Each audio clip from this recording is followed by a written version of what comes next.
Hello, everyone, and welcome to another exciting episode of Common Sense with Dr. Ben Carson. I'm your host, Ben Carson, and we have some very special guests here with us today.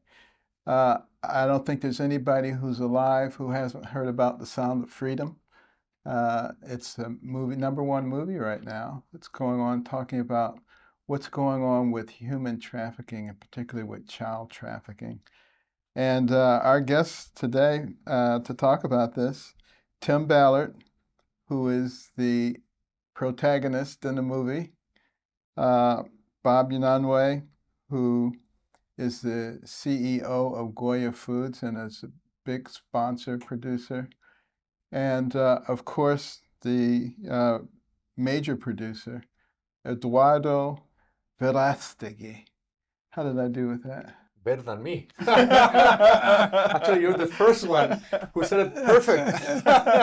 Dr. Ben, I'm so grateful that my last name was pronounced perfect. That's right. That's the first time ever. Verástegui, very well articulated. Eduardo Verástegui, thank you. But in fact, you know, how many people really understand what's going on with trafficking? You know, we talk about slavery in this country and what a horrible thing it was, and how it's made this country into an evil place. But there are more slaves in the world today than there have ever been in the history of the world when you look at human trafficking. That's why this is such a critical issue. And I want to ask Tim in particular about the start of Operation Underground Railway. How did that start? Well, I had spent 12 years as a special agent, undercover operator with Homeland Security investigations, and 10 of those years on the border, and almost all of them working child crimes, human trafficking, child trafficking cases. And as I progressed, I got more and more frustrated because child trafficking knows no borders and boundaries. Unfortunately, bureaucracy does. And so I got stuck in situations where I would find these children, but I couldn't find the legal nexus back to the United States, or I couldn't beat the bureaucracy here or there. And I finally I was working on a case in 2013 in Colombia. I was supposed to just be consulting on a particular operation, and I couldn't help myself. I've been doing this for so long. I'd seen too many things, and I can't go half anything anymore. So I kind of went further than I was supposed to, got committed, and then I was told, come home. You don't have the nexus again. And I said, no, we could rescue over 100 kids this time. And I called my wife. I said, what do we do? And she said, you quit your job and finish the case. And I said, are you crazy? We have 6 kids. We have no money. But we knew it was the right thing to do. My wife really drove that decision. And even though it might have made her a widow, you know, she was making the bigger sacrifice on that decision.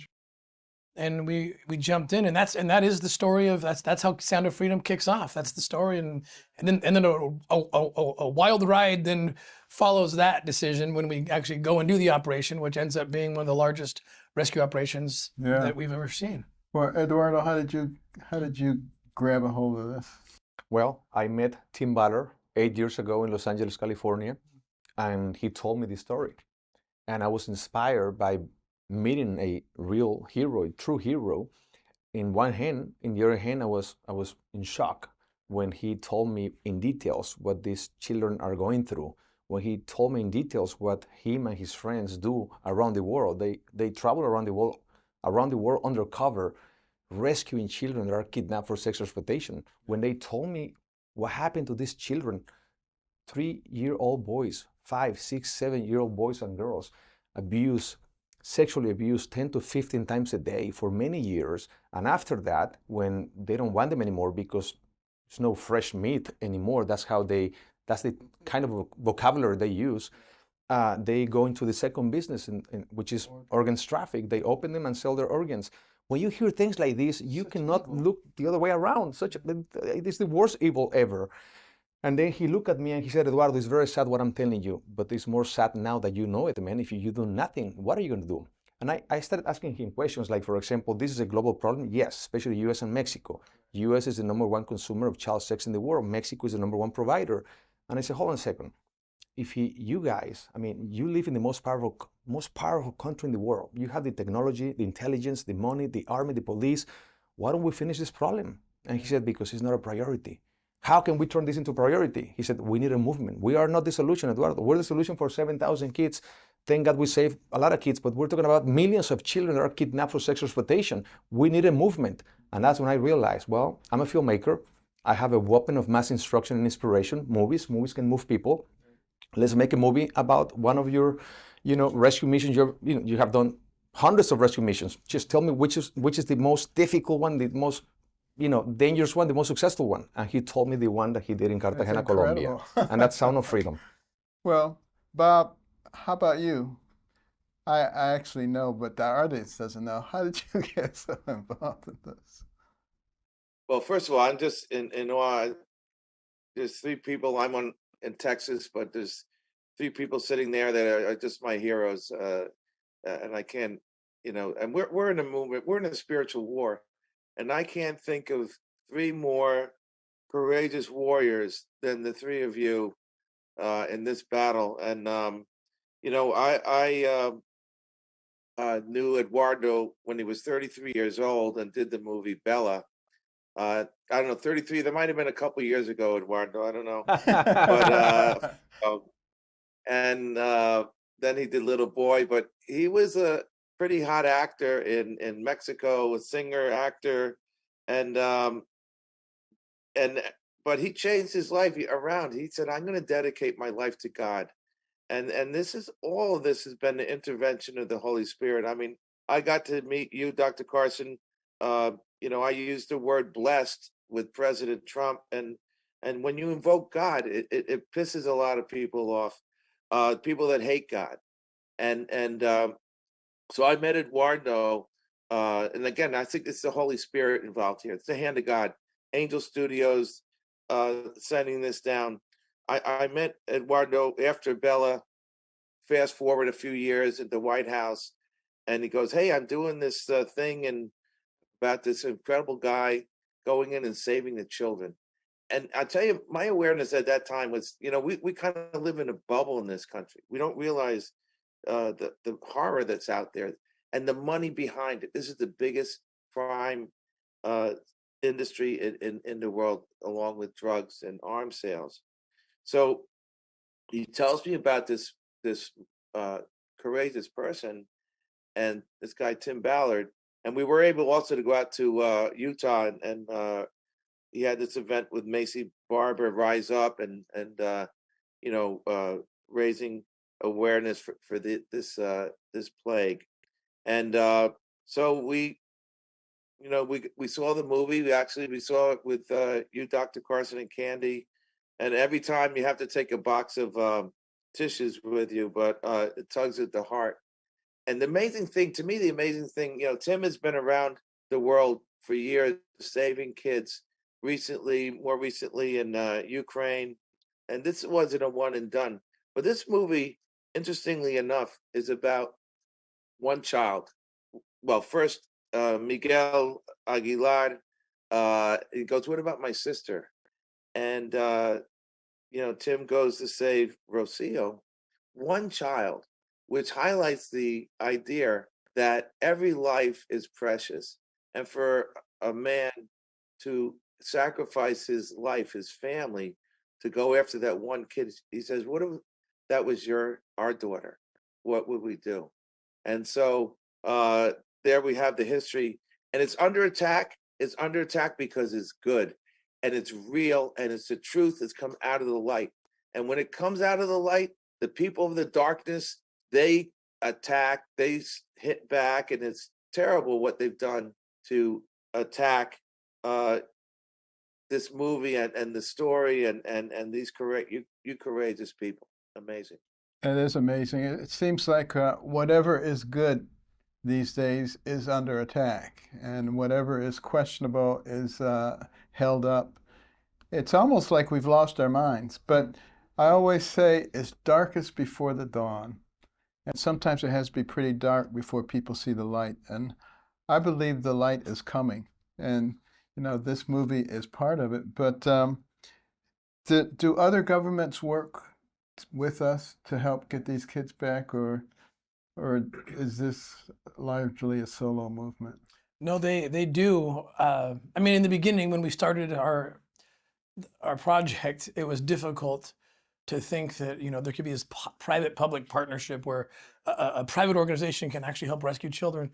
But we proved the model in Colombia first, and then in Haiti, and then we moved into Mexico, and now we've been in over 30 countries.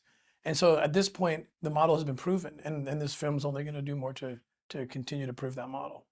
Well, how hard was it to get this film made? I mean, you probably didn't have a lot of enthusiasm in the beginning, did you? No, actually, it was meeting a real hero that you want to imitate him. When I met Tim, I said, I wanna become like Tim. I wanna be more like him. You know, this guy is because he leads by example, and that's the most powerful testimonies out there, when people lead by example. So when I decided to to commit to do this film with Alejandro Monteverde, the director, who's another genius, Picasso, Michelangelo, genius filmmaker. He's my business partner. He's from Mexico too as well.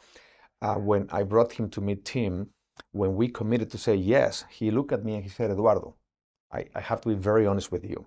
We have a lot of friends, but we have a lot of enemies too. And I'm going to share them with you if you say yes. I don't want you to ask me later, well, you didn't tell me how dangerous this is, you know. It is dangerous. And I remember I closed my eyes and I said, what if this is my son? What would I do? I will stop everything that I'm doing. I will hope that the entire world will stop everything they're doing so they can help me to find my son. So that was the motivation. I don't want this tragedy to happen to me for me to wake up. So I'm going to wake up now because God reveals this information to me from Tim Ballard. So I said, brother, we're in this together. I made a promise to God that I will dedicate my life to end child trafficking along with you and every other warrior that are doing the same. Together we're stronger, so let's start a movement with this film. So the first obstacle was raising the funds, and it was really difficult because people didn't want to be involved in something that it was too dangerous, right? And I was, what if this is your son? It's too dangerous, it's too dangerous. Okay, well, finally we're raising money, enough money to start this process. Then the actors, when the script was ready, remember, we visited a lot of actors. All of them, more than 20, they say no, no, no, until one day say, brother, who do you want to play you? And he said, Jesus Christ. No, no, no, no, don't go crazy. Now I'm talking about the actor who plays Jesus Christ. Okay, I thought for a second this guy went crazy, right? So, do you know him? But why him? I said, he's older than you, he doesn't look like you, he's just, older than you. Why? Because Eduardo, he's not only an amazing actor, he's another Picasso, Michelangelo, crazy genius, but he has the heart. He has a godly heart. I want an ambassador to come with us to stay here forever to end child trafficking. And this guy is brave. So great choice. I texted him and he said yes right away. We sent him the script and he said, I'm in. So we have now a great story, great script, Jim Caviezel. Later, we finished the film. The film at that time was owned by Fox. But then Disney bought Fox. Right. Now Disney owns the movie. Now I don't know what to do. I have to pay them a lot of money. And that's when this hero right here, who's very humble, and he didn't say, when you ask him what is your involvement here, he helped me to rescue the movie from Disney. So Bob, you are an angel too, brother, because you helped us to rescue this movie from Disney, who in the first place, they said, this film is not for us anyway, but pay me what you owe me. So finally we paid them. We rescued the movie, and right there for 3 years, doctor, we were like knocking doors everywhere, Amazon, Netflix, everywhere. No, this is not for us, this is not for us. That's when we show you the movie the first time. You know, back in the days, I was like, and as you said, wisely said, that was not God's timing. But at that time, I didn't know. I was just knocking doors, and Tim Ballard, how the movie's going? Yes, it's going good. All my investors, all my producers and executive producers, where is this movie? Well, it's there, it's there, it's there. Finally, I was praying for an angel to come and rescue this film. And one day, I received a phone call from someone living in Provo, in Utah. I didn't even know where Provo was. What is that? We're Angel Studios. Who are you guys? We are the angels you've been praying for. And they came and they rescued the film, and because of them, now 5 million people have seen the movie. Isn't that amazing? This is a movement. No one can stop this, doctor. They can take me, they can take him, they can take you. They cannot take millions of people. This is the people's movie. I can't believe that we were competing with Indiana Jones, with the biggest company in the world, Disney, and we beat them because of the people and because, all glory to God, because so many people have been praying for this movie. And those prayers are there There's nothing more powerful than prayer. And this movie, born out of prayer, because every project that we do, we discern first with God, and we pray and we fast. And when He gives us the green light, we go all the way. And here we are with you. It's an honor to be here with you, talking about Sound of Freedom.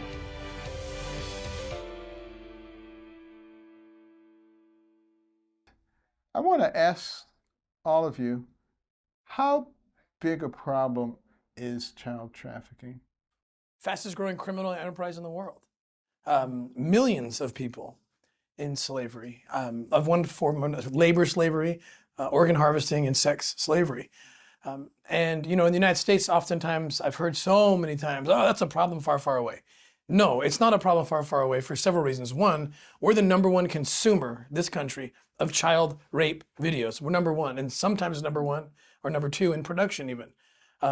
Also, we are creating the demand, and we have these strange movements being birthed out of accepting child sexuality, like this movement to change them pedophile to minor attracted persons, to normalize, or sexualizing children by giving them material that I used to be able to arrest someone for giving to children. Now school teachers are giving it to children. And so it's a bigger movement. 85,000 children, unaccompanied, show up at our border over the last 2 years alone, and thousands of them are under 5 years old, and they disappear. We lose them, but we let them into the economy that is the #1 demand for child sex material. So we have to connect all the dots and see that this is spiritual warfare, but maybe the first time ever, it's a spiritual warfare that has children in the crosshairs. I've never seen that. And pedophilia is now being normalized. I think this is why some of these mainstream folks want to destroy this movie, because it's going to force a conversation that they're not prepared to have. They don't want to have. They don't want to have it. Well, I'm looking up the 45 goals of the Communist Party that was read into the congressional record in 1963, January the 10th, 1963. And part of it has to do with discrediting the family as an institution and encouraging promiscuity, raising kids away from the negative influence of parents. There was one in which they said that they wanted to sexualize the children and bring our sense of morality to the ground. Isn't that Disney is what they're doing? Yeah. They're trying to corrupt your children. Isn't that the agenda that they have, the mainstream media? Some of them, not all of them, but some of them. I mean... Well, this country was founded on Judeo-Christian principles. Love your neighbor, treat people fairly, traditional family with a mother, a father, taking care of the children, proliferating. All of those things are under attack. Faith and family are under attack. And I think it's one of the reasons that something like child slavery is acceptable to so many people. And they don't really care, I think, whether you will give voice to it as long as you will just keep silent. Just don't say anything. Just sit there with your eyes on the ground and don't say anything. And that's almost the same as being complicit and allowing this to occur. Evil triumphs when good people remain silent. And if they remain silent, they're not good people anymore because they're part of the problem, right? I think that's the biggest part of the problem. You asked the question, do other countries, support what Tim is doing? And actually, he appeared before Congress years ago after that raid, and also Tara Lee Rodas appeared in April before Congress to talking about the 85,000 missing children, and to say that HHS, and ORR, the Office of Refugee Resettlement, was the middleman. They're actually recruiting kids for Becerra. You know, they needed to speed up the assembly line of bringing kids in here. And if you ask if a country is supporting, I believe our country is complicit in this trafficking. When, you know, 2.5 years ago, this administration changed, there was an invasion of the border. You know, all of a sudden people didn't, you know, the conditions that exist in Central America and Mexico always existed. All of a sudden people didn't say, hey, let's get up.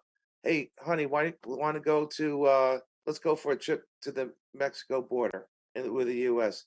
No, these people were recruited and were taking kids, single digits, 5 years old, younger, like Tim is saying, and we're abusing them. And why?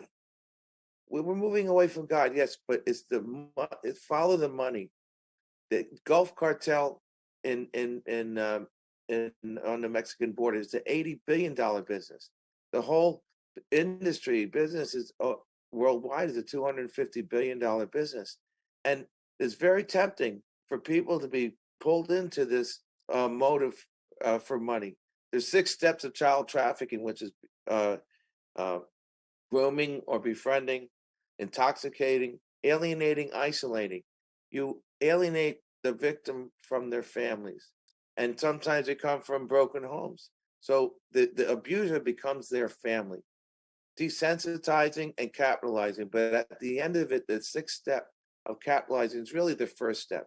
This is being done for profit, for money. And we're not valuing life. We're not loving our neighbor as ourselves, as the Bible tells us. If we were to do that, if we become a selfie world, start thinking about that one child. We're going to change this world. And this movie is a big step in that awareness.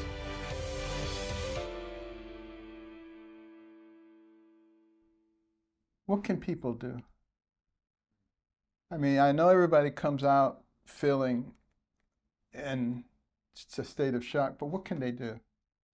Well, first, keep filling theaters up, because this is converting people to what's happening to children. And I'm so grateful that I feel like we've been suffering, some of us, in silence.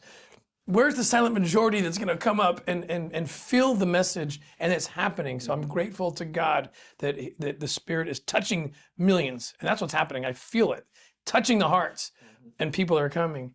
And then beyond that, we just launched a new program called the Spear Fund. It's the first time I think we figured out how to scale the problem. The Spear Fund is the tip of the spear. It's a fund that we are going to be raising resources to find whatever organization or group is the best solution for that child. I run something called the Nazarene Fund.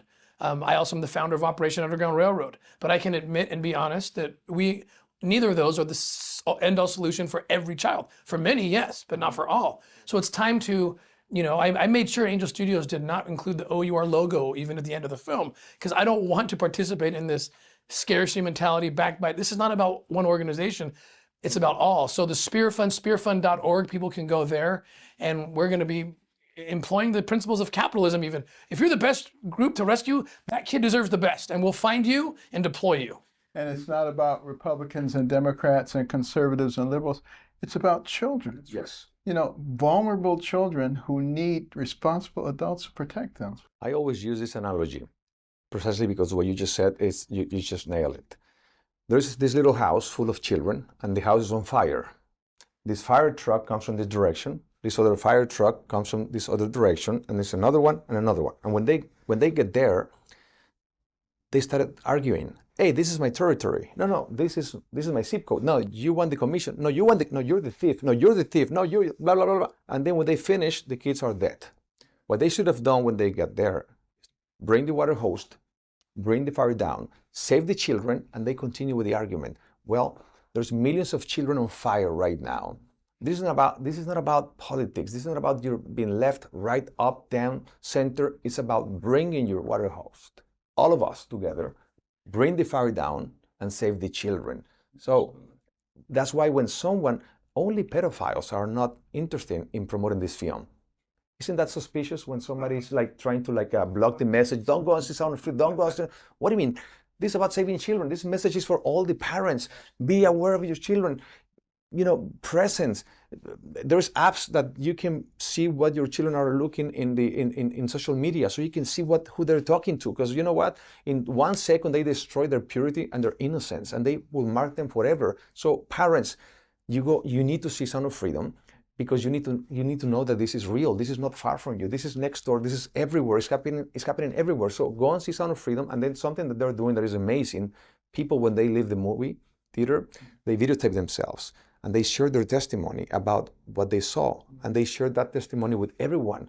And this is the movement. There's 5 million people now. And this is global. This is going to go all over the world. So thank you so much, Doctor, for being an ambassador of freedom. Because we want everyone to become ambassadors of freedom. Only when we all come together, we can make this problem finito.